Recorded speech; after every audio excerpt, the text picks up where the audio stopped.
Just splatted on the cement. 2 stories, one wicked, delusional night. And my bones are spattered for life now.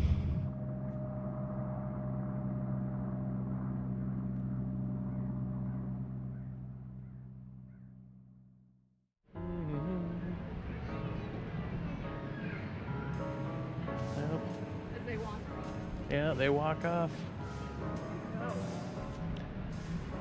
Well, if you wanted to take any of them, I just do them at 15 bucks. You know, it's got to match whatever you're doing. Whoa. Wind's picking up.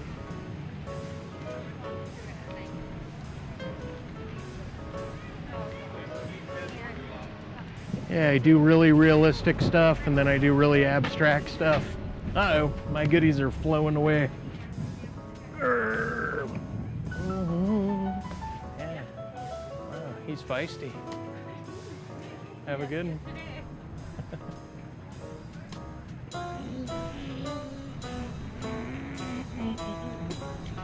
Have some kind of a doldish prints right there that I keep away from the kids, and most of the other prints in the front. Okay, what's going on in this picture? That's kind of my midlife crisis. You know, it's like money and love here. It's tripart. I'm here, and I'm here at different stages of my life. And it's like no marriage. This is kind of my wife. I'm like cutting her up. It's kind of, we're preparing to do that. Like pregnant women or fertile women, different power, different energies. Keep the color moving in the background. So beautiful, such talent. Let's see the semi-adult pretty. Well, I just don't show them to the kids. Yeah, feel free. Judge, right? Okay. Easy listening. Oh yeah, well the body is beautiful. I don't know why people don't teach their children that boobs are okay. Yeah, I just got back from Paris. There was plenty of boobs in Paris. Oh yeah, it's because it's beautiful. The body is celebrated, not hidden. Like it's something bad, you know. This guy is fabulous. Thank you. Thanks. Yeah, sometimes that makes the day. It's not all about sales. It's about boobs, man. It's about the people. When you look at his art, you get to see the circus of his mind. What do I like about his art? Well, it's definitely original. He's prolific. I mean, there's a lot of work. He has a lot of paintings. The kids, they get briefed by them, right?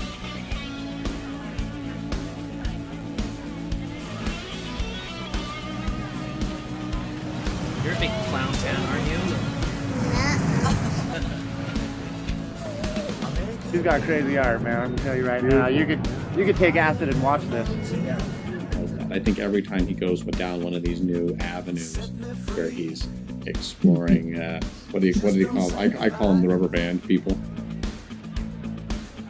There's a feeling that he's kind of there and not there, but he's channeling other things that are there as well.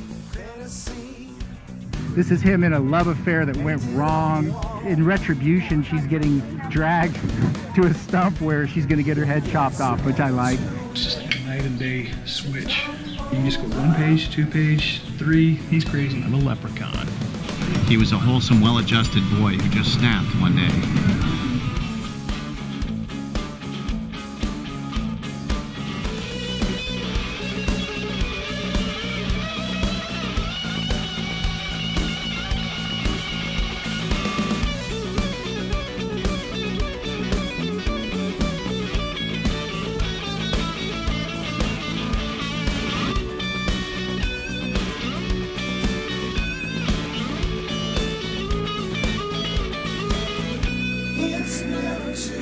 I've done internal murals on the inside of people's houses, paintings of their daughters as, well, this one lady, her daughter as a dragonfly.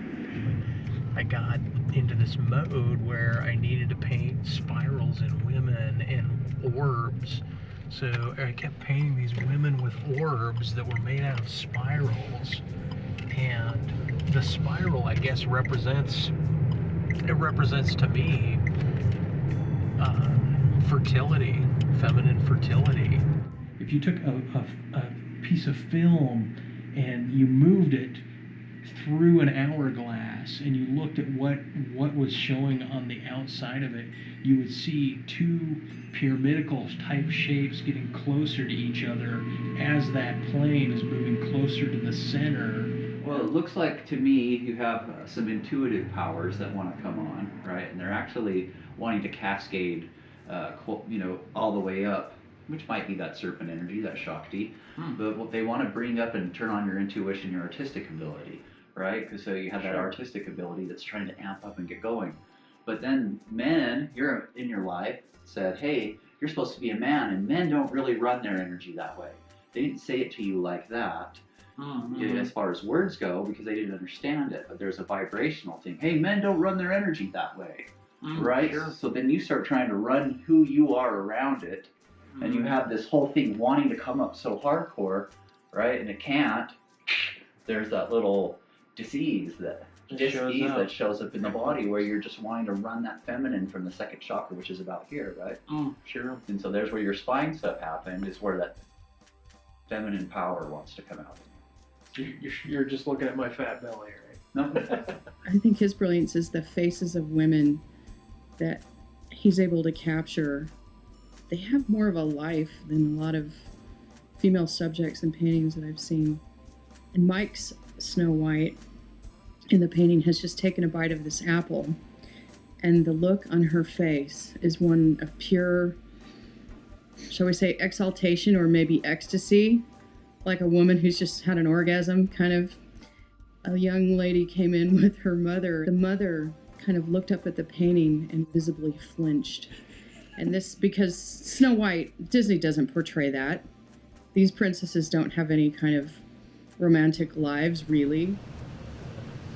Well, we're here at the coffee break on another piece. This one's my Cinderella piece. Some people have suggested that it's almost as if she looks like she got her ass grabbed inside during a dance. Zooming in right here, it's almost like she's got her finger inside of a fold, a woman's flowery folds of her dress, kind of representing the flower aspect of the vagina. Even the ribbon in the hair isn't just supposed to be wind. It's like somebody's came by and they said, oh, that looks like a big blood slop coming out of her head. And I thought, yeah, it kind of looks like if she had a gun in her left hand, she'd be blowing her brains out. Would you like to know the story of that painting? A young woman came into the shop, and Mike, I think he found her attractive and was sort of compelled by her, and she leaves, and he goes, do you think she'd let me paint her? I'm a person who's always looking for talented people, always. At the time that I encountered him, that I crossed his path, he was going through a transitional period in his painting. The stuff that I really liked was the stuff he was just finished. He was like kind of going, that's the past. And then he was doing the clowns. I know it's a silly thing, but a lot of people are really freaked out by clowns. The one painting that I insisted that I had here to show was the one that's called Maestro. And it was the clown that was leading the orchestra. And I think it's in my own way, I was trying to reinforce to him that he is actually in control of the clown. He is the leader of the clown circus.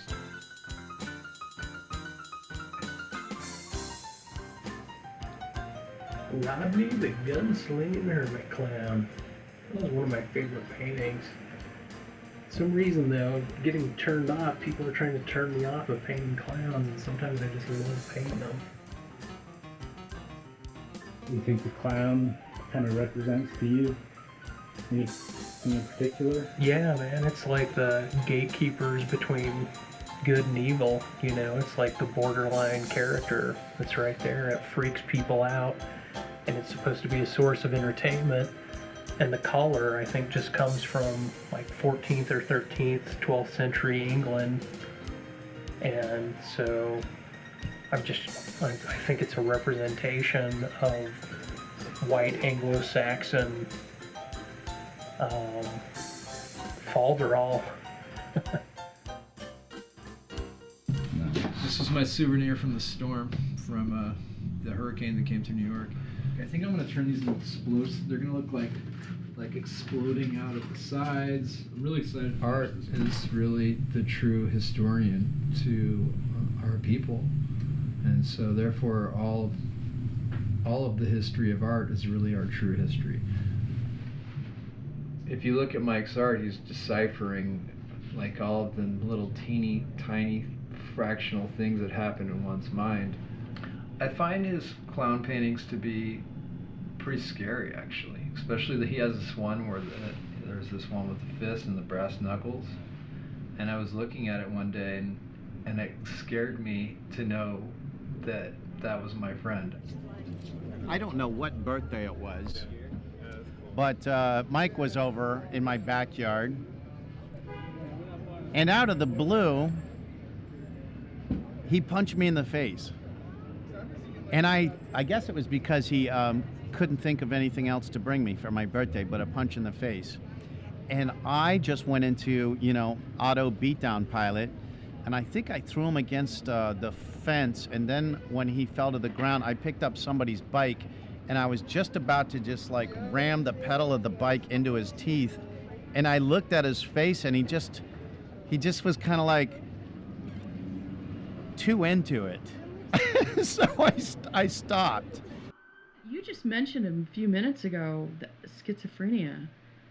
That's the first I'd ever heard of anything like that, and I'm sure it's not on his business card. See, I don't really think schizophrenia is a disease. I think that maybe people are really talking to the voices they hear in their head. And Mike's definitely the kind of guy that allows those voices to take over in his head. I think we all have those voices. And the more aware you become of positive vibration and love, the more you can kind of shut those voices out. I mean, don't you agree that there are voices in your head telling you to do some pretty horrible things all the time? I collect my own paintings, which is weird being a collector of your own art, because it's different when you buy it off yourself and you hang it up on your own wall and you wonder about your collection.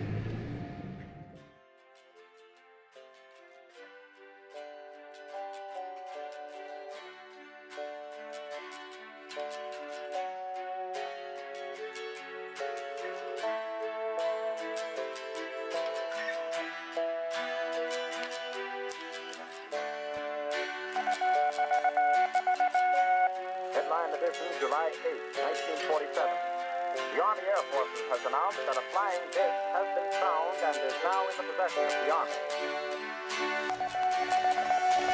Creepy little moon man, sleeping on the doorstep, left to find a wagon, lost without a home. Thoughts are born in madness, leave you on your pillow. Take me to your leader before we enter. Can you tell me?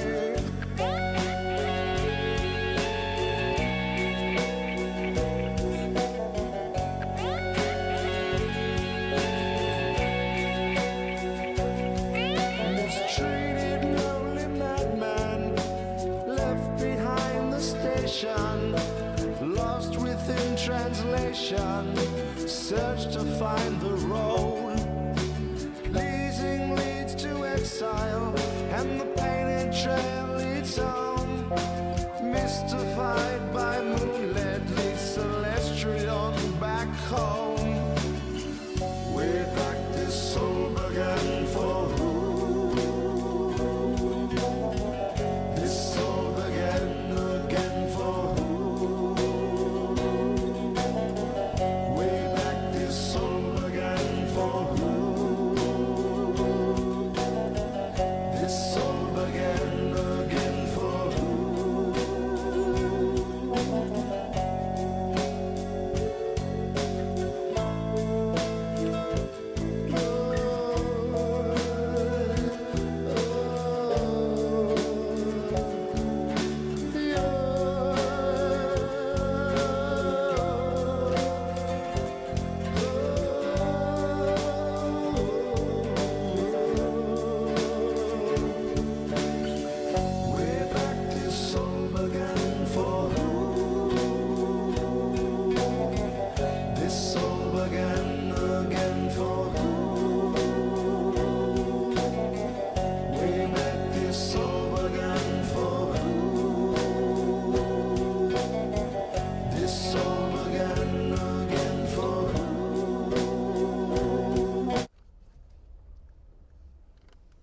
did notice he does tell different stories about why he jumped off the roof and actually how that happened. He told me a couple different stories about it.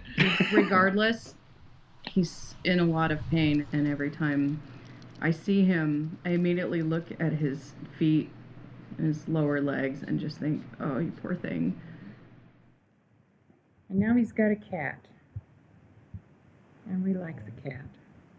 That seems to help him out too, because, you know, being where he is and nobody with him, he's by himself so much of the time that I think that's when a lot of stuff in his mind starts, you know, some of the darker things start creeping in on him. When he told me that there was an imaginary dog there that was talking to him and told him, like, to defy gravity and jump to the other building, I thought, well, maybe that was a part of him talking to himself about defying gravity. And then when I went to visit him in the nursing home, I kind of got a little aggravated with him.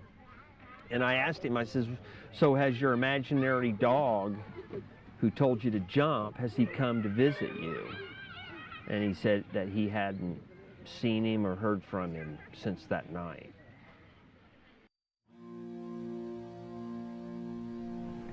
So one day I'm here and my mind is really stirred because I have an ex-girlfriend on my mind who I really loved, and we broke up, and that was weighing on me.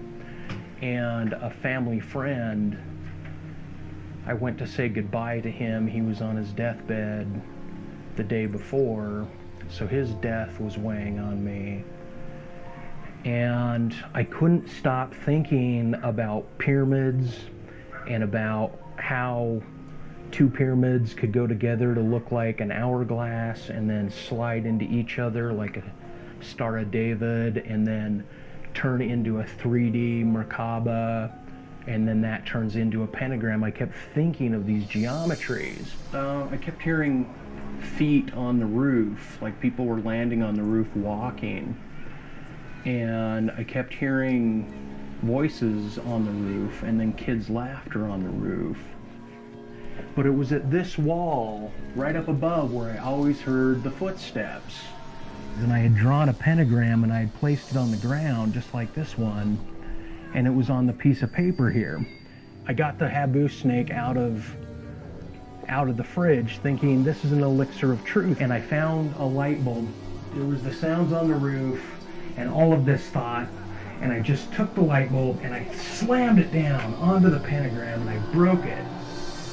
And up from the light bulb came this white head, a ghost head, that got onto my left side and it started yelling at me. It comes down the hallway like this, and then it disappears. And I know right then that I need to climb right up this water cooler vent. I turn around and I look up into the sky to the south, and there is the most amazing cloud ladder. A ladder made out of clouds going right up to this star. And all I could think of was my first love and my two aborted children live on that star. And I thought the little star that was moving underneath it up and down was like a spaceship of some sort. And so I got it in my mind that I've just got to jump and climb a Jacob's ladder to the heavens. I stop right here where the hole is, and I look up and I kind of pray to it because I don't dare to jump. I don't dare to jump. I climb back down into the hole and back into my apartment, and it felt like a rabbit hole. I came down and I was freaked out, and I was just pacing against this wall. I'm turning into a rabbit. I need to get back up there again. And I went back to the freezer and I grabbed the Habu snake. What I needed to do was test the weight of my soul against the weight of a feather. I can't go back up out here, so I grab a bookshelf. I fall into this puddle of water that's settled here that's just freezing. And the Jacob's ladder, the cloud, is entirely gone. I mean, the sky was completely blue. And I just started running. and I just started running, and I let it burst a feeling out of my heart towards that star, and I just ran. And I ran, and I leaped off the edge of the roof. And I landed right around there.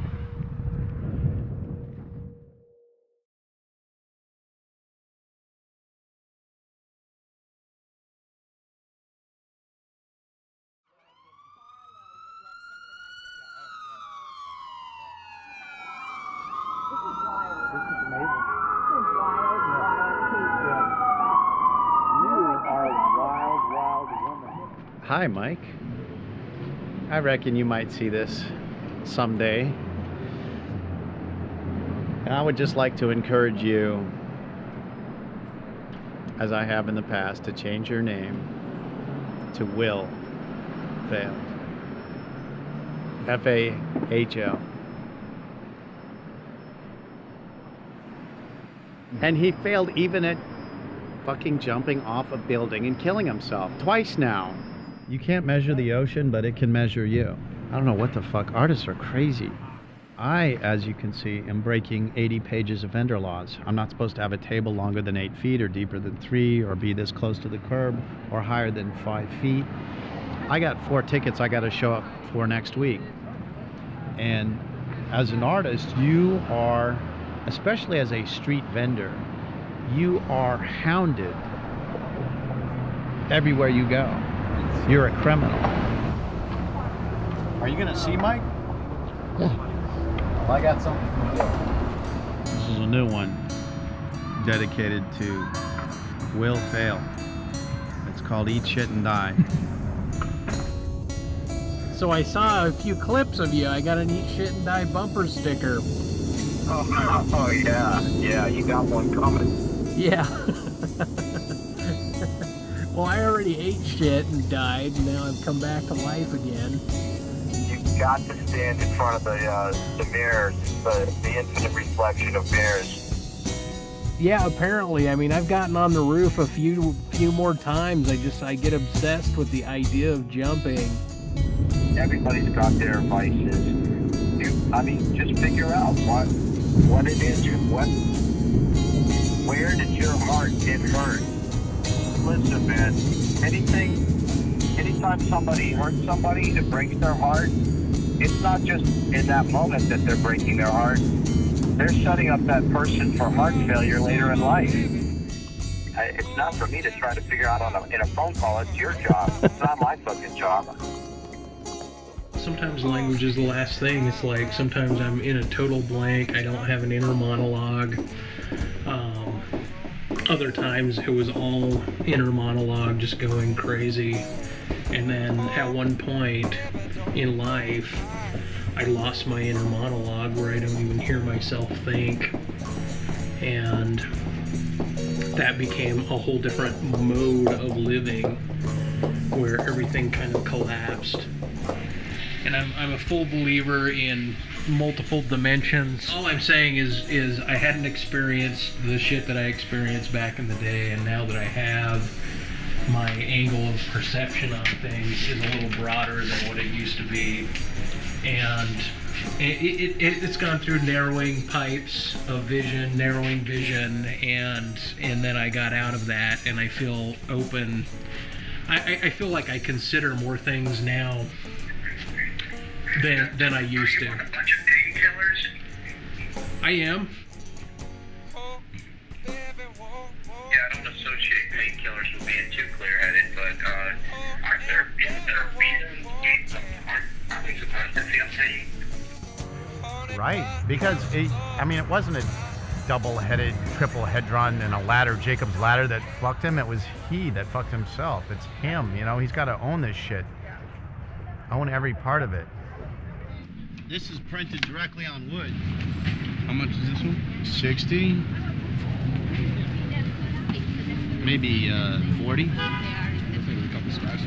Yeah, it should go up in value with those scratches, but 35, 60. That comes out right there. I wonder what that is. Is that paint or a scratch? Because I saw it from different areas. It's paint. It's coming off. 60. Reverse negotiator. I said 35 still looks good. Alright, 40. If you insist.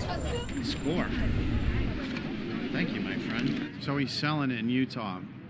I wonder if he's, you know, I imagine he's doing okay with this stuff. And does he get some kind of like nut check for jumping off of buildings? Is he gets painkillers and yeah, he's got it. he gets a nut check. So he is a genius in that case. So he's now able to focus on his art. He survived without being paralyzed, and he's just got a limp. And he can't fix the limp. What's up with the limp? Nerve damage or broke leg or what do you got? How's everything going? It's okay. I mean, I'm still on painkillers. Okay. Yeah, for my back. I get shots in my back every week now. Oh my God. Yeah, and that's just because I've got muscle pain. They said because of the way I walk, it distorts the way my back muscles work.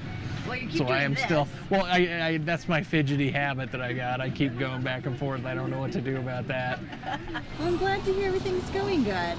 You got a choke collar on that thing. Oh, hell yeah. Right on. He's not the pack leader. You are the pack leader, Minna. You always were. Walking me down the hall. Oh, yeah. Flicking crusties off. I didn't have crusties. You're kidding me? On my feet, you mean? Yeah. Yeah. Oh, yeah. I'm just glad you guys helped me heal. Got me going again. I didn't know how long that was going to go. I know. I thought, and I can't walk faster than this. That's okay. Yeah. Well, why do you need to watch that, right? Well, I wanted to hike again, and you couldn't believe I actually jumped off a roof. Crazy. Time to get off my feet.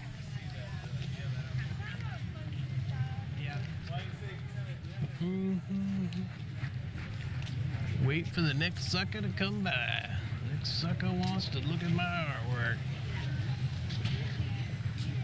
Mother suckers. I've noticed that his booth gets busy, yeah.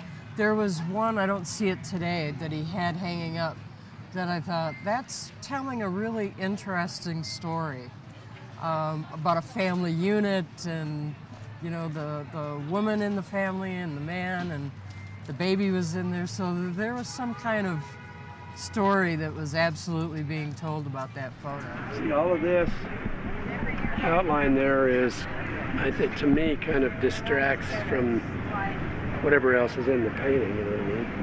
Yeah.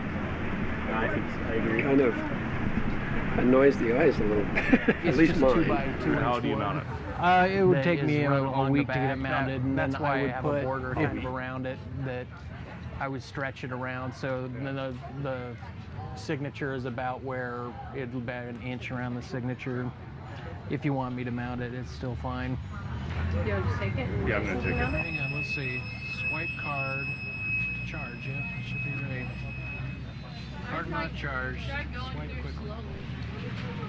Yeah, I'd hate for this not to. That would suck. Yeah, feel free. It should do a little vibration and everything. There we go. Exciting. You get to play with the whole square, too. I'm a master of square. A master of square now. Here you go. Square Okay, master. go ahead and sign there. It'll come through as Clown Cash on your credit card. Well, that's fine. always good. Nice to meet you. Thank you. Thank you for creating this art. Yeah, if you get it stretched and hung up and you want to send me a photo of it, I will or do that. then that'd be Absolutely. great. We're going to go back and forth. I got the picture from the email, so Okay. we're probably going to go back and forth anyway, just for shits and giggles. And I'll And you've send got you. more of these, right? There's more things like this. You haven't got your whole. Well, I do have a few more that I haven't brought now that I didn't bring out. So great. I really appreciate you. Thank you. Thanks, Jeff. Thanks. That was fabulous. Thank you so much. Yeah, appreciate you. Wow. I was expecting that. So, this one's Clown Craps. This is the one we're going to go to Vegas for. This is where I'm going to try to pimp to the casinos down there, 3 of the casinos. I ran 6 dots here, 6, 6, 6. And then you got your main clown here, you got your alien clown. This one's kind of split-minded. This one I call Summer Lovin'. That one's another censored piece I can't show anywhere. It's just a woman that's tearing off her bathing suit, and he's kind of looking up into the tit, just fascinated by tits. And it's getting him off the ground. It's giving him a boner finally, so he's starting to weep at the end of his dick. I painted the woman in the kitchen with the gun, and she's got a gun because she's threatening me. She's getting ready to blow my head off. So my paintings make me paranoid. See, instead of blowing babies out of her butt, she's giving birth out her mouth. They're mouth babies. That's so dead baby. And that's her lateral drifting, clueless baby. And that's the baby that got her shit together and is well balanced. And there's the frustrated papa, probably representative of my own papa. It's had its low points before when they'd fight every once in a while, and they wouldn't, even after they were grown up. At times when they wouldn't talk to each other anymore. I'm done with him, all that kind of stuff, you know, and it all blows over after a while, you know. Brother spinning around, knocking that paint over, that really pissed me off. It ruined my carpet in my place. He was kind of being a dick, so I started spinning around on his chair really fast, and I didn't even know I knocked the shit over until 2 days later when he told me about it. Well, I don't know, it's a paint stain, dude. Have you ever seen this goddamn floor? It doesn't matter. This guy should be out at the airport sniffing luggage, man. He's a dog.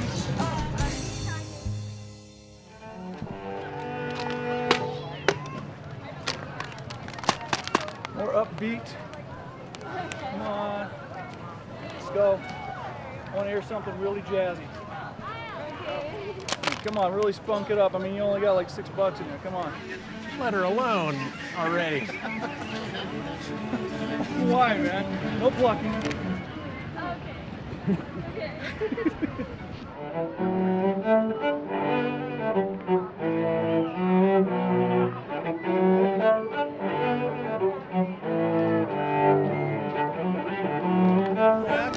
That's my rag.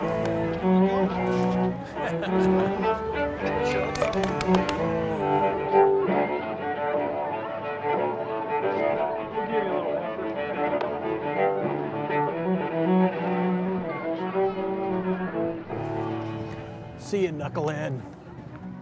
Fist bump. We used to beat the shit out of each other all the time. I don't know why. It was just like a brotherly thing. I mean, my dad got in between us in the fridge, and I'm sitting there just slugging him in the face, and he's all, get back, and then he would like punch me or something.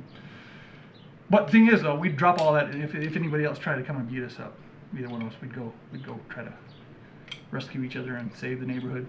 I had this one guy was really pissed off at me in the neighborhood because I was standing next to him and I was squirting water on his crotch while we were talking, and I ran into my backyard and Jason saw me, and he came running out and started threatening this kid that was older than I am.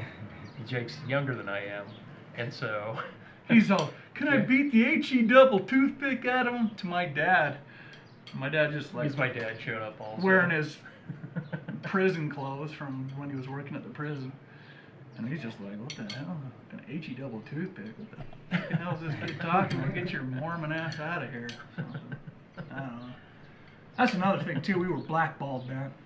Can't play with those fails on Monday. It's Mormon night. It's family night. For pretty much all of their growing up years, we were not churchgoers, and I didn't try to push them to go to church if I wasn't going to take them myself, because I thought that was kind of hypocritical. And I thought, hopefully they'll, if they're interested in any particular religion at all, or more than one, they're perfectly welcome as they get older to go and explore on their own, you know. This one is called the Spectre of Lamanite Appeal.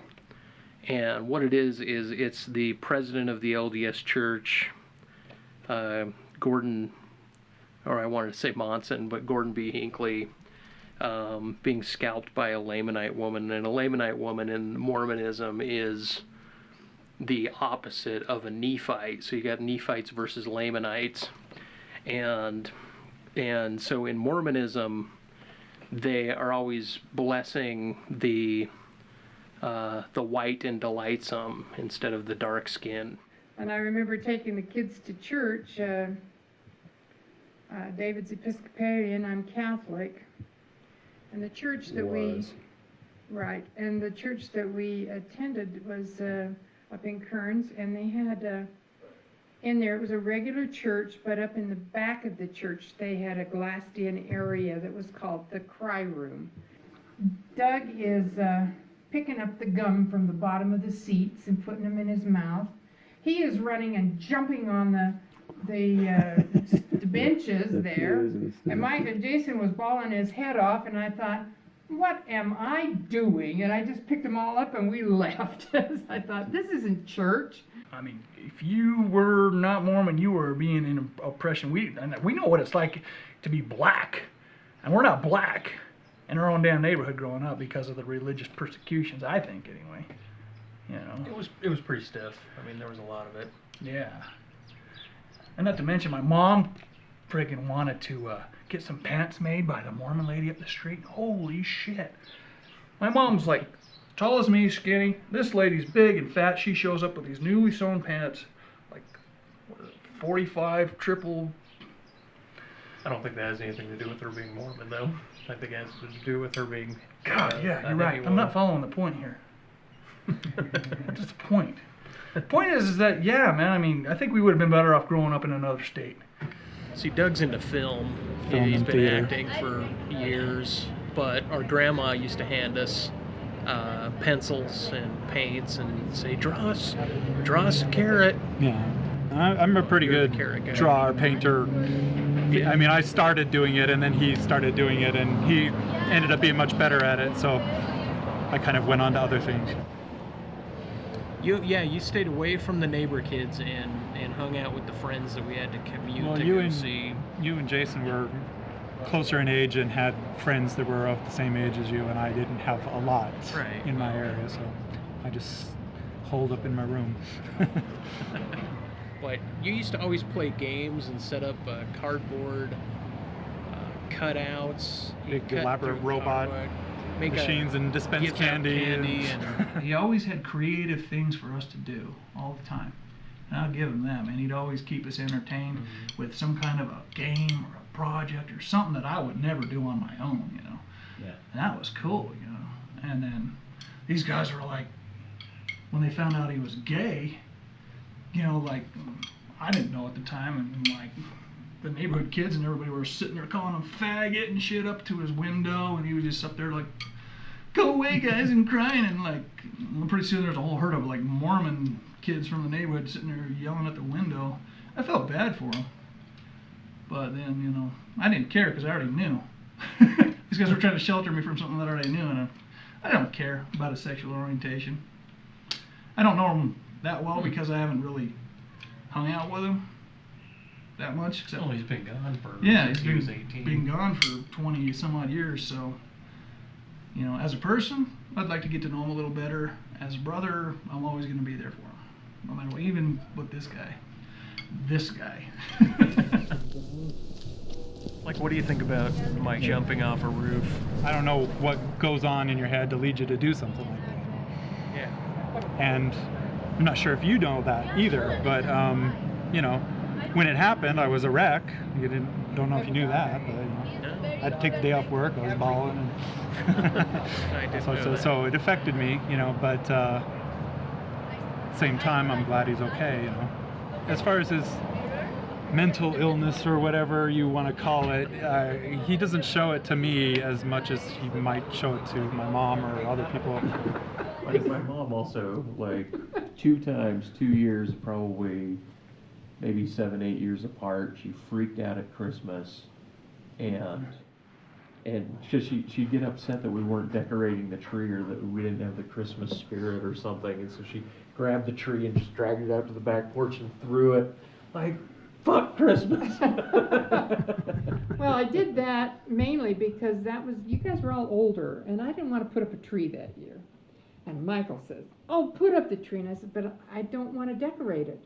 He says, "Well, put it up. We'll decorate it." So we put it up, and I put the lights on it. And then I said, "Okay, it's waiting to be decorated." And it's the same kind of thing. You know, a couple days go by, and pretty soon I get mad, and I pick up the tree and threw it out the back porch. I got in the car and drove off, and when I came back, the tree was up, and it was sparkling, and had all the decorations on. When we were like 9 or something, he'd already done these really killer drawings of people with shading and faces and stuff like that. And then I decided at my grandma's house to try to copy him to a T, and it took me like 4 hours or so. And then he had enough gall to say I was a worthless piece of shit for friggin' even attempting to try to copy his friggin' masterpiece. I don't think I said that. You know, it was pretty close to that. Yeah. Along those lines kind of thing. No, I like almost every painting I've ever seen. Some I don't understand what he's thinking about when he goes through it, but I don't really need to know that, you know. You draw from so many different philosophical areas and readings and things like that to try to explain your art that it suddenly becomes like, I don't know what you're talking about. It's just as confusing as the art. Yeah, that's good. I think the art speaks for itself in a lot of ways. Now his art has given him a release, but it's surrounding him and not taking him out there. I mean, look, it's all here on the walls. I mean, I'm sure if he finds a good woman, man, all this stuff will fly out the shelves. And, you know, I think that's probably just what he needs. Well, I did find a good woman. I just ended up screwing it up a couple of times. Found 2 really good women. But, yeah, I started pushing them away. And I had a bad problem with commitment. The painting is of my first girlfriend, actually. One of the most significant relationships I've had in my life is with Sherry. There's a regret. There's a regret of not handling things better with regards to my own history and what I would have liked to see happen as potentiality. So there's some regret there, but at the same time, I don't know, none of the subsequent events could have happened without it, so the pluses that exist in my life, I still say are caused by all the previous decisions that I made, you know, but, yeah, so there. I'm just remembering one of the most memorable phone messages you ever left me. Oh yeah? Yeah. Good. You called me. You left me a message that you had gotten drunk at the bar the night before. Mm-hmm. You ended up in some married woman's apartment, and you painted her wall. Oh, right. right. and her husband came home. Her or husband something, came and called home. the police. Mm-hmm. I think we should tell that story. Yeah, that's a good one there. Yeah. Glad I remember that. Yeah, I ended up getting picked up by the fire department from her house, which turned out it was her husband's house, because I had marked the inside of the house without the mortgage holder's agreement. They considered it burglary, and they were going to charge me for burglary, but because his wife was nefariously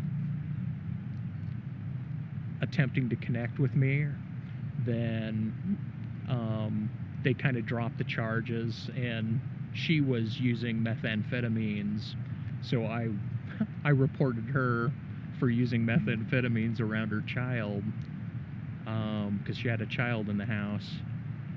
And yeah, that was that was bad news. Yeah, she went at me, and her husband went at me, and since then we've got amiable, and that situation But didn't you came paint, to its. paint her wall? I tagged my name on it, and she had a mural in the basement I was helping her paint, and so since I was painting on the walls, but she wasn't the mortgage holder, there was a huge problem. Yeah. Like, if I was a woman, like women say all the time, you know, are you a psycho? Like, okay, I'm considering dating you, but are you a psycho? And for me to go, well, yeah.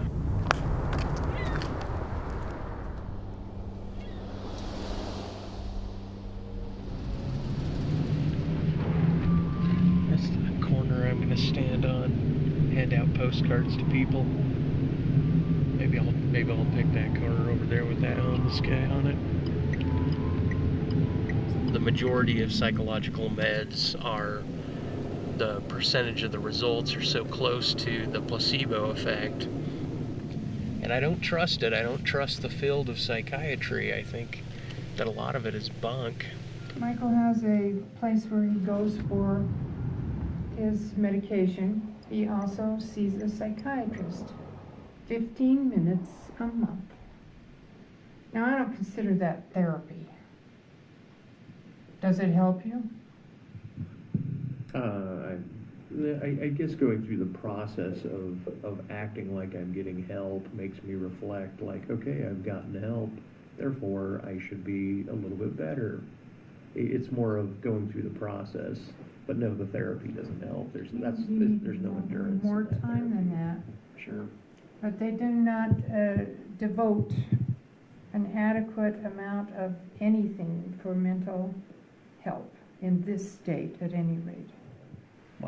My mom's always treated any problem that happens, she treats it by going to the doctor. She always appeals to the doctor. Let's go to the hospital. Let's get medication. Let's go that route.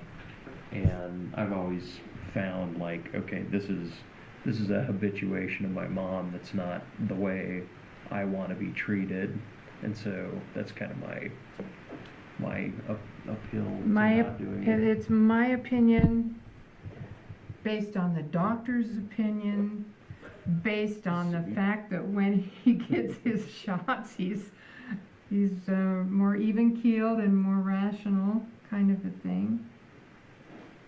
I think that the medication does a good job at keeping him from going over the edge. I don't know that it changes what's going on in his head, but I think it makes it so that he's more able to keep a handle on it, so that it doesn't get away from him, that kind of thing. It just seemed like there was so much time that went by when any kind of adequate therapy was not readily available to him. And it still isn't available. But not only does Morrison say to ride the snake, but the idea in Egyptian mythology, the snake right here rides above the pyramid and underneath the feather. The act of the caduceus in terms of the medical mythology is to think quickly and smartly like you're a serpent. I take these things seriously, things that are said on pieces of paper, things that are on the internet. So I got in the car and turned on the radio, and the radio started kind of indicating to me specifically that I needed to drive. And so it was directing me on the highway to go north. I drove all the way up to Montana, and I saw this unexplainable kind of red jellyfish star about 25 meters above the highway, and it was red and electric, and it looked like a big electric red jellyfish, and it scared the hell out of me. I thought that it was hell coming to get me. And it's kind of at those times when you feel like your thoughts control the weather. You're in that mood where you feel like you're connected to everything. It's an individual single frame of thinking about things. And it feels like you're the center of the all-knowing universe. And so That's what it was. That's what it was indicating to me. Kind of scary, kind of nerve-wracking. A little more. I don't like the clowns. I like the Oh, you do like the clowns. I like Okay, you don't like the clowns. We met in Sugar House at the Little Barn Sugar House, and I was standing at the bar to get another beer, and he was getting a beer, and we got talking, and he said he had just moved back from California. I was telling him how I had moved here and I really liked it, and he was saying how he really didn't like it. One time, his girlfriend and him and me and a female friend were at a bar, and we had been drinking a lot of beer and Jaeger, and so the two girls decided to go back to his apartment, and we were following him, and he was going down State Street about 90 miles an hour, goes through a red light. There was construction guys working. One of the construction guys like dove into the ditch, and I remember thinking I could be dead. And I remember when he was driving, he goes, "Watch this." And I'm thinking, what? And he just floors it, and the light was red, but fortunately there wasn't another car going through, or we could have been dead.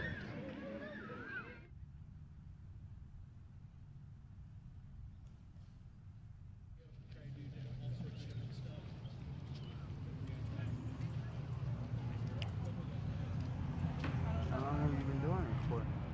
Oh, quite a while. Quite a while. Because I was a heroin addict, real hooked on heroin. So all my hobbies and all my artwork, poetry work went downhill, and I'm starting to get back into it now. Right on, man. Good for you. Yeah. Keep up at it, I just finished my home, and I need to decorate it. And I think I've found the artwork to do it, whether or not I can afford it. Are you here? Between the 4th and the 12th, I'm gone. Hey, well, I'll try to come back after that day, because I get paid on the 3rd. Well, some people have been nipping at this one. I bet they have, but that's the treasure right there. Right on. Okay, thank you. Yeah, have a good one. Thanks, man. There's a guy I work with did the same thing. Oh, really? Yeah, he was partying and they were all jumping off the building onto a love sack, and he fell wrong and broke his back. So. Oh, wow. Seems to be a pretty standard thing. I tell you, art's been bringing me down. See, I'm caught in constantly doing just a few of each style, a few paintings in each style, before I claw myself to the next change and the next modality of change. And it stirs my brain crazy. It's like I'm not fixed on anything. So I'm kind of going mad. No, it's not really lost, because it's my way of life to change and to morph and to continue this movement. I mean, even if I found something that was capitalistically positive, I don't linger on it, because fuck it, you gotta change. I gotta change. If you're a street artist, it's like a mark of shame, and you can never go anywhere in the art world if you're a street artist. As soon as you start spilling all your angst into a circle of clowns at a Russian roulette table, that's therapy. You don't really seriously think that there's a huge audience for that. You're just like saying, hey, look, I'm fucking crazy, and this is my world, you know? And, I hope it matches your couch. O's work is like crazy. It's the best stuff because he has shock value. Like when he puts something out, it's designed to get a rise out of you in some regard. And when I first saw his work, I was like, damn, dude did it. He killed it. He beat their ass with that. I don't push a button to make any of this. Nothing makes my job easier. Except sometimes, like Democracy took me 3 minutes to do initially. Then when I digitally remastered it, well, that was a few days of, going into every pixel. What's the meaning of the "Go Fuck Yourself" the White House? What, do I have to spell it out for you? Go fuck yourself. What do you mean, what's the meaning of go fuck yourself? I was just trying to match the... That's Dick Cheney's famous quote to Patrick Leahy on the Senate floor in 2004. So he famously mumbled that. Go fuck yourself. And it was widely reported. And it's a loving tribute to our former Vice President Dick Cheney, who well knows that it's... guns don't shoot people in the face. People shoot people in the face. 2, testing 1. The way I intend to pay to house the lowliest of the low is by the legalization and taxation of marijuana, cocaine, heroin. Every drug needs carte blanche legalization. In my administration, I had worked for that. These are the arguments. Patent release will allow total energy reform. Right, then we got to talk about the food in Monsanto and that bullshit, and thank God the European Union banned GMOs, where we're just being fed them and we're dealing and eating it like a goddamn herd animal that doesn't know what it's in its diet.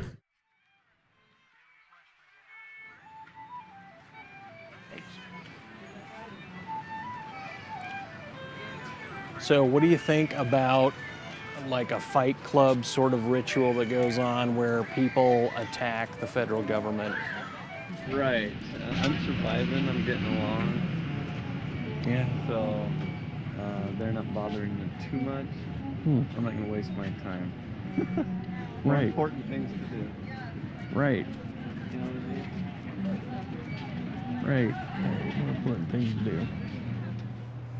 This is my first love's parents and how they raised her as this sweet pixie,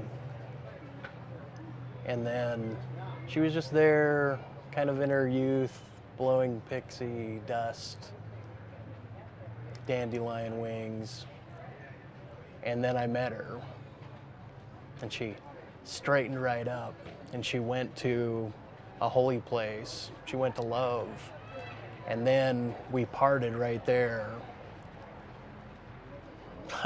God, I've been mentioning boiling mermaids the whole time. You asked me last week what I thought about Michael's paintings that are on display here.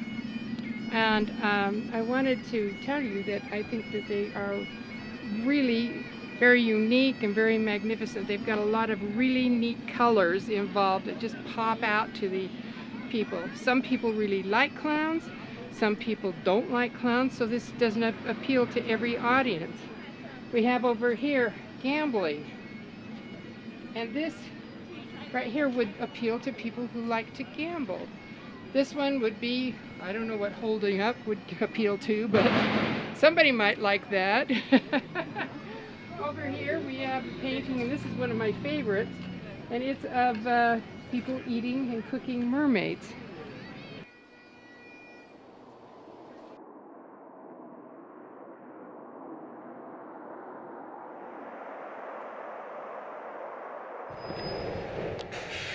Well, I'm going to take this painting inside and I'm going to bring it by the pit bosses at the craps table, and I'm going to go ahead and ask them if they know anybody that might be interested in purchasing it.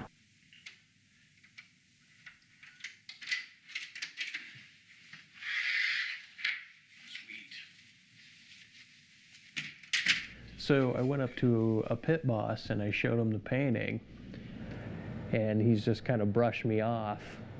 And there was this other guy that was here before.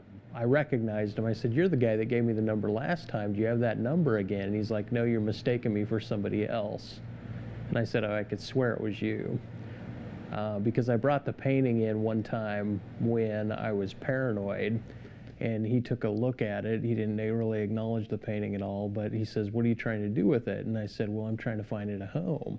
He says, "You know, you can't be soliciting that in here."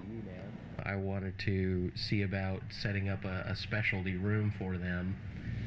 Okay. Thanks. Okay, what to do next? Touch up the paint. I better call them again and see if they can paint pill. do a worm patch.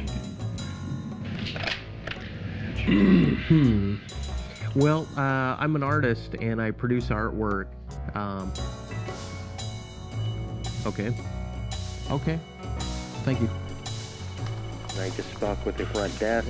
What I'm wondering is if it would be possible, or whether or not kind of a darker side art that's a little festive. That's right. Thanks. She's gonna call me back. Bit of a circus clown theme to it. Kind of a festival atmosphere. That would be great. My number once again is 801. Their manager about with paintings and would be related. Oh, before you transfer me, what's the name of your company? Kind of a VIP rock star. Mike Fahl. I'm a patron here at 467, and I'm an artist. And what Well, I think that kind of impromptu attempt at selling a painting to a casino was a little over thought out on my part, and or under thought out, because it just wasn't gonna go. Just barking up the wrong tree or going at it the wrong way, and so I was a little bit disappointed that couldn't find a casino that would be cool enough to hang up the kind of painting that I want, and just kind of buy it on the spot. How did you feel the first time you went to Venice Beach?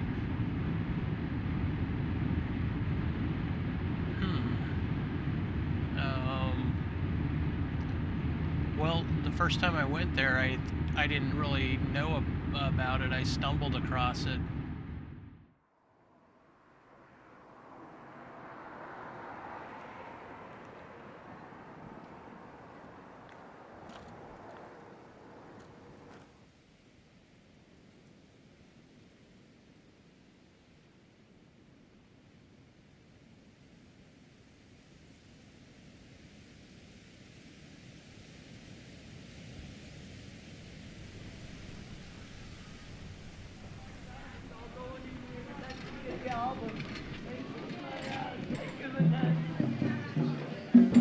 Stand my ground. I'm stronger than child molesters and drug dealers down here on the north end. Get a picture of the man under the green umbrella. He likes to diddle 11-year-old little girls. Fuck with it is the win. We get paid this week, so that's good. Yeah. Think so? Yep, all types, rich and poor. So this place has so much activity, it just makes my head explode. Yeah, man. Yeah.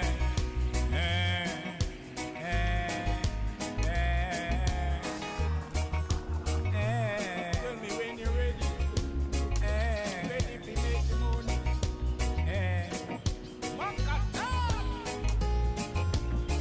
I'm ready. You're ready for the money. No non-steady love, man. Yeah, I mean, it's, you know, you got something of interest, why not? Well, not everybody drinks snake juice and jumps off a roof, so. Well, yeah, and survives. Mm-hmm. Second stories, you got a broken neck, died, you know, could have been all over with. Mm-hmm. Yeah, I almost had my feet amputated. Right. That was a rough thing. Sometimes with the pain, I think I might have been better off. Yeah. Because, hey, what else is there if you can't pass something on? And that's what you're really doing, right? Mm-hmm. Want to pass something on about your trip? Well, I don't have any kids, and I'd like to pass kids on. No, I don't mean I don't mean personal family, but I'm saying passing something on to the public. Right. That you feel very strongly about, obviously, or you wouldn't be doing this. Mm-hmm. Other than, oh, you know, I'm an artist and I jumped off. Right. You know what? My friend lives in Salt Lake is a rehab.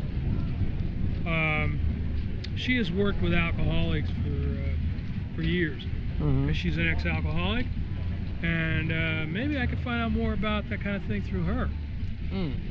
Well, if you found another jumper, I'd be interested in talking to them. I don't bump into many jumpers.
They've been out here for over 50 years.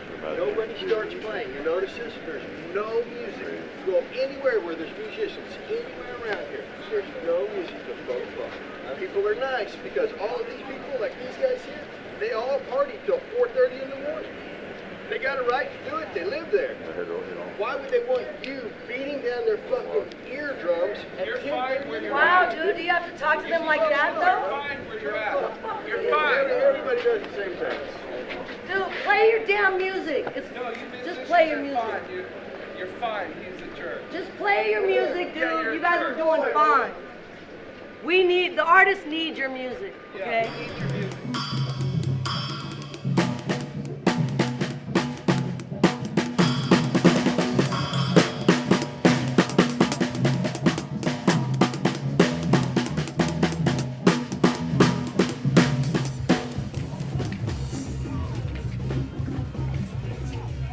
Thanks for looking.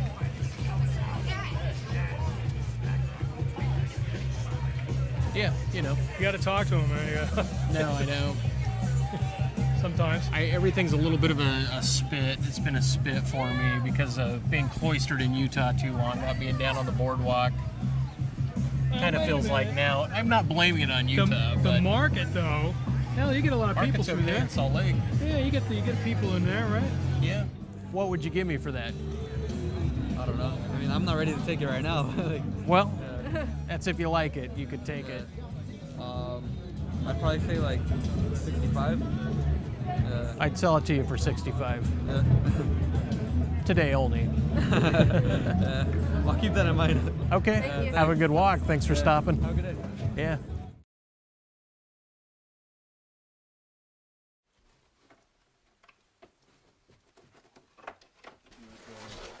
Solid, baby. Solid Last Supper. Got it? Yeah. What do you think? All right.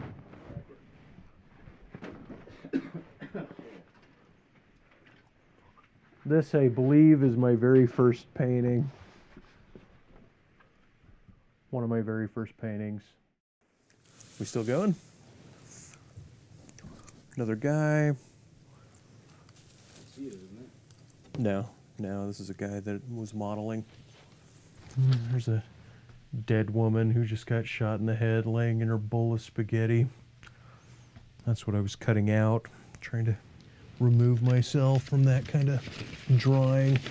I just came down here in my psychotic episode and I cut my tongue off and my girlfriend out of that one.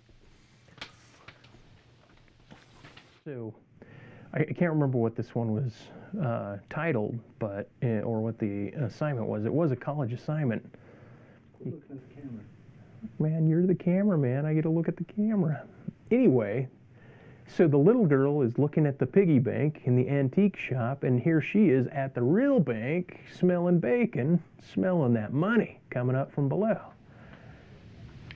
My college instructor He at one point, through the grapevine, said that I had psychological problems, even at the age of 22. And I always thought, it's because I'm here with a bunch of Mormon guys and I'm not doing it their way. And here I am all punkish and rah-rah-rah, wearing my leather and traipsing in and listening to hard punk. And everybody else, when they brought in music to the session, you know, it was nice and uplifting. And some of the guys were, you know, 21 and starting their families and everything. And there I am, just kind of going through the motions. Like, I got to learn this stuff. I got to learn to paint. I've known Mike since 1991.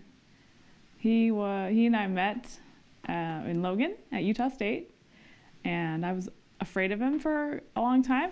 And when did you start collecting his art? Way back when he lived in a barn. I mean, it was a good barn. It was like not a horse trailer kind of barn. Was it? It was. I mean, before they converted it, but. Oh, well, it didn't smell like a barn. It was pretty rustic. And has his art changed much over the years? He just doesn't stay with one type of art, which is also maybe to his detriment. Because she likes this stuff. You know, If he would do landscapes. Or tell them about the women that I offended. Oh, so some of my girlfriends, Amy and Jenny, you know, I don't know, Mike just was a goofball. And, you know, always, is that what you're trying to Yeah, sure. I mean, if you remember anything. I don't even remember. I don't know the exchange because I didn't know that you knew them at that time. So. Something about killing a. Yeah, Shauna Hoppers. I do not know who that is. Oh, well, I think she was in your sorority, but. Yeah, I think it sounds like we made up names. Well, it is. I don't want to give anyone's last name, but anyway. We were driving to Steamboat Springs. Oh, I didn't know the not story. you and I, but we hit a prairie chicken. Oh no. Crossing the road, and I was in a car with four of us, and I said something about, man, what happens if there was a baby in that thing? He really was. What he wants to always do is have a baby daddy. Like, he wants to be a dad, but he doesn't have a baby mama to be the wife. I think.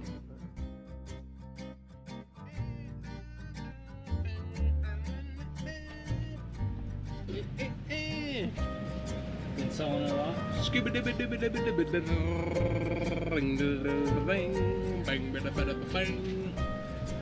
Lots of prints, not too many originals lately. It's been a little bit of a bummer, kind of a dry season, but I figure maybe that's pricing or maybe it's my display. I'm not mounting anything, so it doesn't really come across as, you know, high end. I keep doing the street fair look, just pinching everything up by a clamps, and those clamps make it look a little bit, I don't know, how did you say, just a tad bit shabbier. It's rough around the edges, if you will, each painting. But then again, I'm on drugs.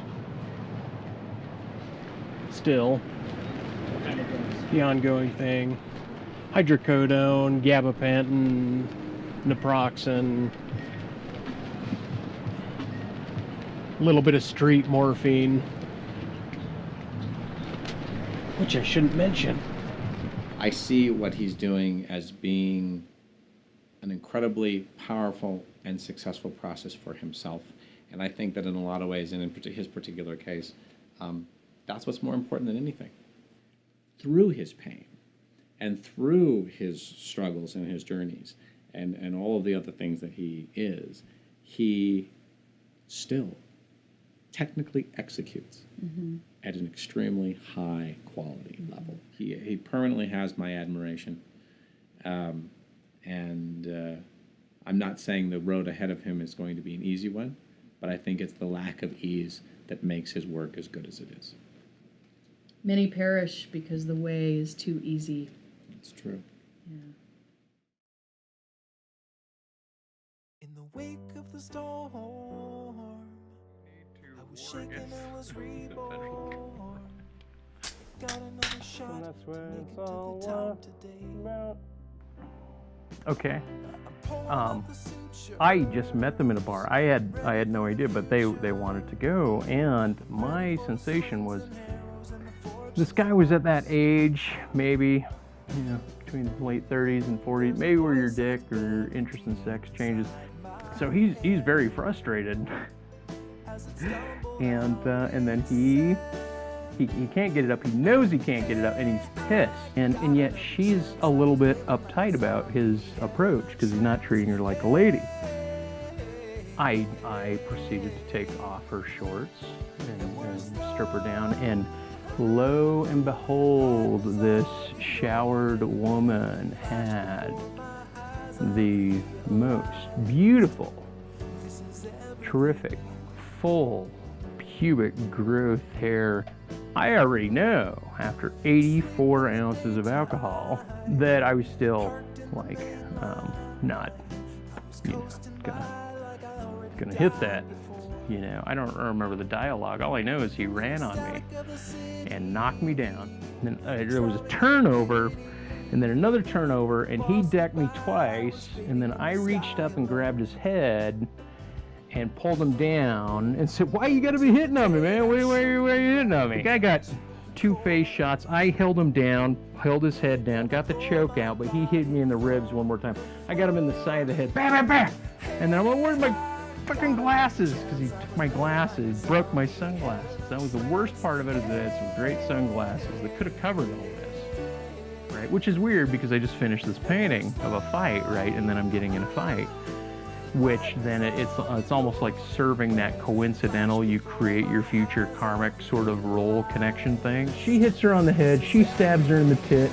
She, Taylor Swift shoots her, she hits her again, or claws her on this side, and then shoots her again, and then Katy Perry hits her again, and they're like in bondage, right? Because it's my fantasy of celebrities